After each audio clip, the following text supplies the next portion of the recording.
Hello friends, आज की इस वीडियो में हम लोग बात करेंगे लैब अटेंडेंट जीएसए और एमटीएस के बारे में, जिसकी ना ही आंसर की आई है और ना ही कोई रिज़ल्ट डिक्लेयर किया गया है। कोई खबर नहीं है। तो ये हमारे के 2.0 की वैकेंसी के बारे में बात करेंगे, नवोदय विद्यालय समिति के बारे में बात करेंगे और केंद्रीय विद्यालय संगठन के बारे में बात करेंगे।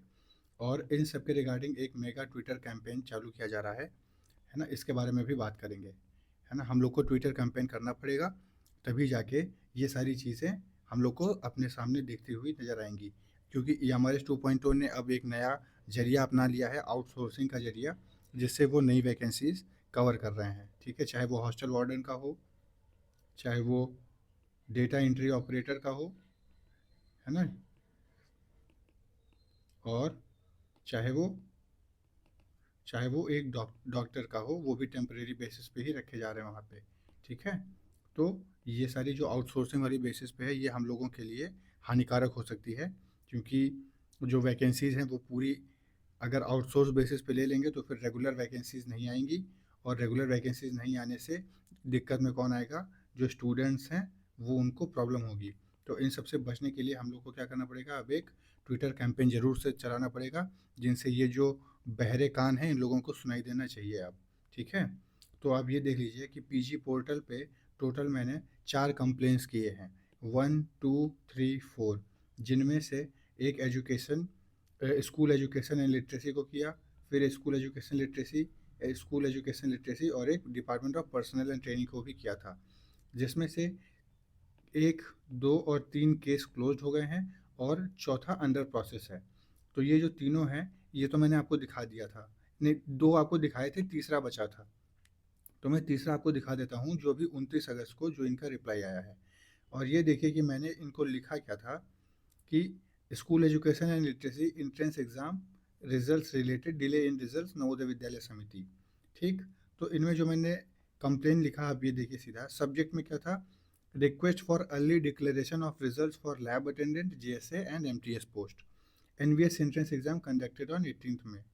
अब देखिए मैंने इनको क्या लिखा था, I am writing on behalf of candidates who appeared for the lab attendant JSA and MTS.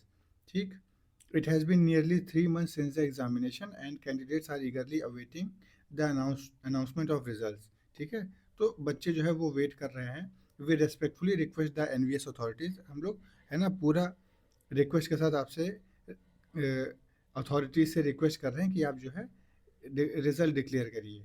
ठीक है, फिर ये सारी चीज़ें आप पढ़ सकते हैं। उसके बाद इनका रिप्लाई क्या आता है, इस पर आपको हंसी आएगी। दिखा रहे हैं इनका रिप्लाई आपको, फिर वही चीज़ छोटा सा इन्होंने कॉपी पेस्ट कर दिया जो पिछला रिस्पॉन्स दिया इन्होंने।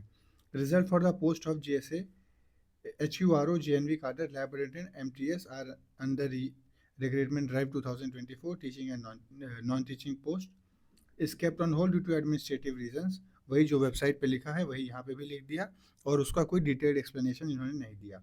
Intimation to this effect has been displayed on the website of the समिति, further updates will be intimated on the website. मतलब कुछ रेस्पॉन्स नहीं है, जैसे लग रहा है टाइप करने में भी इनको प्रॉब्लम हो रही है, बच्चों को बताने में भी इनको तकलीफ हो रही है। ठीक है, ये इतना छोटा छोटा आंसर देते हैं हर चीज़ का, और ये रिप्लाई आप समझ लीजिए एक दिन में नहीं आता है, ये एक रिप्लाई आने में लगभग 25 से 30 दिन लग जाते हैं एक रिप्लाई इनको देने में। ठीक है, और हम लोग इतना वेट करते हैं, उसके बाद ये एक छोटा सा रिप्लाई मिलता है जिसका कोई मतलब नहीं है। ये चीज़ हम तो वेबसाइट पे कम से कम 2-3 महीनों से तो देख ही रहे हैं कि, है ना, कि ये होल्ड पे है। ठीक है, तो वही सेम रिप्लाई हमको बार बार मिलता है इतने दिनों वेट करने के बाद, और जो भी इनका एडमिनिस्ट्रेटिव रीज़न इनका ख़त्म होने को नहीं आ रहा है। ठीक है, बस खाली एक ही चीज़ बता रहे हैं कि ये रिक्रूटमेंट जो है वो इन्वेस्टिगेटिव जो एजेंसीज़ है उनके साथ ये जो है कोऑपरेट कर रहे हैं कि उनकी जो है मदद कर सकें। ठीक है, लेकिन ये रीज़न इनका अभी कंप्लीट नहीं हो पाया, और ना ही वो इन्वेस्टिगेशन कंप्लीट हो पाई, और ना ही वो, अगर जो कुछ भी चल रहा है तो उसके लिए प्रॉपर इन्फॉर्मेशन तो प्रोवाइड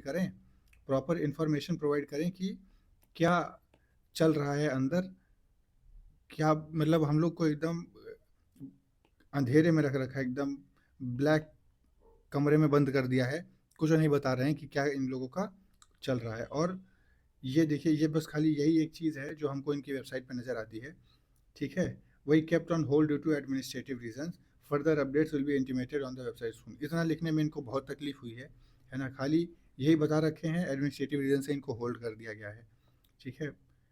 क्या बताया जाए। और ये देखिए, और जो ईएमआरएस की जो नई फिनोमेना इन लोगों ने चालू की है आउटसोर्सिंग के बारे में, जिसमें आउटसोर्सिंग में हॉस्टल वार्डन को ये लोग आउटसोर्स कर रहे हैं। आउटसोर्स में वही मेल और फीमेल दोनों कैंडिडेट्स हैं जिनके लिए ये आउटसोर्सिंग कर रहे हैं। केवीएस में जो स्पेशल एजुकेटर है, इनकी वैकेंसी नहीं रिलीज़ की जा रही है despite various efforts by the students and bye teachers. ये नई डेट, ये हाई कोर्ट में इसकी सुनवाई चल रही है और इनको जो है नई डेट मिल गई है अक्टूबर में, शायद अक्टूबर 12 है, जहाँ पे ये इसके बारे में बात करी जाएगी कि स्पेशल एजुकेटर की वैकेंसी ये कब निकालेंगे, ठीक है। और एनवीएस को आप देख ही रहे हैं कि लैब अटेंडेंट, जीएसए और एमटीएस की पोस्ट कितनी होल्ड पे पड़ी हुई है ना? ये तो समझ लीजिए एकदम खो गई है ना? कब मिलेगी, क्या होगा इसका रिजल्ट, कुछ पता नहीं है।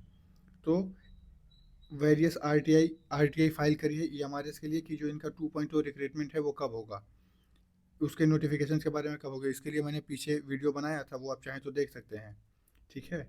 और वो क्या लिखा था वो मैं आपको यहाँ भी दिखा देता हूँ।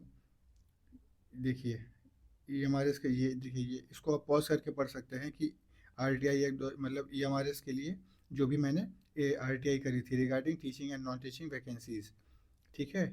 ये आप पढ़ लीजिए सारे, इसमें टर्म्स एंड सारे क्वेश्चंस पढ़िएगा, 1 2 3 सारे पॉइंट्स पढ़िएगा 8 तक, 1 to 8। अब क्लियर हो जाएगा कि किस किस टॉपिक्स पे इनसे पूछा गया सवाल, ठीक है। और ये देखिए, इसमें जो आउटसोर्स बेसिस पे है, hostel warden on outsource, engagement data analyst on contract, ठीक है। ये देखिए आउटसोर्स बेसिस पे, अगर ये सारी चीज़ें वैकेंसीज आउटसोर्स बेसिस पे होंगी तो रेगुलर वैकेंसीज ये नहीं निकालेंगे, और रेगुलर वैकेंसीज नहीं निकालेंगे तो फिर हम लोग जो है, जो स्टूडेंट्स हैं जो प्रिपेयर कर रहे हैं सालों से, उनके लिए बहुत बड़ा जो है ये डिफीट होगा, है ना? कि ये जो है कोई भी बात जो है सीरियसली नहीं ले रहे हैं, सिर्फ आउटसोर्स और कॉन्ट्रैक्ट बेसिस पे ही सारी जॉब्स निकाले दे रहे हैं, ठीक है। तो इन सब के लिए अब एक ट्विटर कैंपेन शुरू किया जा रहा है ना? ट्विटर कैंपेन शुरू किया जाएगा। आप भी शुरू रहिए, हमारे जो बड़े बड़े चैनल्स हैं जैसे कि परीक्षा प्लस वाले टीचर हैं, ज्ञानालय वाले सर हैं, मैम हैं, तो वो लोग भी ट्विटर कैंपेन को प्रॉपर पूरा सपोर्ट कर रही हैं। तो हम भी आपसे रिक्वेस्ट करेंगे कि इस ट्विटर कैंपेन में पूरा शामिल हों, और जो भी हैशटैग्स है वो सर डिसाइड करेंगे और कुछ सजेशंस हम भी दे देंगे, जिसमें ट्विटर कैंपेन जो है सक्सेसफुल किया जा सके, ठीक है। तो release E M R S vacancy है तो release E M R S 2.0, ठीक है। फिर रिलीज़ लैब अटेंडेंट जैसे एंड एमटीएस रिजल्ट्स, ठीक है, थोड़ा बड़ा हो जाएगा, ठीक है, लेकिन इन्हीं तीनों का पेंडिंग है तो डालना तो पड़ेगा ही, ठीक है। ऐसे ही करके 2 4 और अच्छे अच्छे हैशटैग जो हैं वो मैं अपने ग्रुप पे टेलीग्राम वाले चैनल पे पोस्ट कर दूंगा, जिसको आप लोग कॉपी पेस्ट करके आगे बढ़ा सकते हैं, ठीक है। और इस मैटर में आप लोगों का सपोर्ट होना बहुत ज़्यादा ज़रूरी है। सपोर्ट नहीं होगा तो फिर हम लोग वेट करते ही रह जाएंगे, और ना हमको एनवीएस की वैकेंसी देखने को मिलेगी, ना केवीएस की, और ना ही ईएमआरएस की। तो आप लोगों से रिक्वेस्ट है कि इस ट्विटर कैंपेन में पूरा साथ दें, और जो डेट निर्धारित की जा रही है वो 5 सितंबर की जा रही है। तो ये मान के चलिए कि 5 सितंबर को heavy amount of tweet retweet होने चाहिए ट्विटर पे, जिनसे, अब वो ट्विटर तो नहीं रहा, प्लेटफॉर्म एक्स है, तो इसका मतलब प्लेटफॉर्म एक्स पे हम लोग को हैवी ट्वीट करना होगा, ताकि ये जो डेफ एजेंसीज हैं इन लोगों को सुनाई दे पड़े, ठीक है। तो उम्मीद करते हैं कि आप लोग इसमें साथ देंगे, और और हम लोग के लिए कुछ पॉजिटिव रिजल्ट जरूर निकल के आएगा इससे, ठीक है। चलिए, थैंक यू वेरी मच। और आप लोग जो भी सोचते हैं वो कमेंट सेक्शन में ज़रूर लिख के बताइए कि ट्विटर कैंपेन किस डेट को रखा जाए और क्या हैशटैग्स होने चाहिए, वो आप भी सजेस्ट करिए, जो बढ़िया होगा उसको फॉलो किया जाएगा, ठीक है। Thank you very much. और जो होता है वो ज़रूर आप कमेंट सेक्शन में लिख के बताइए।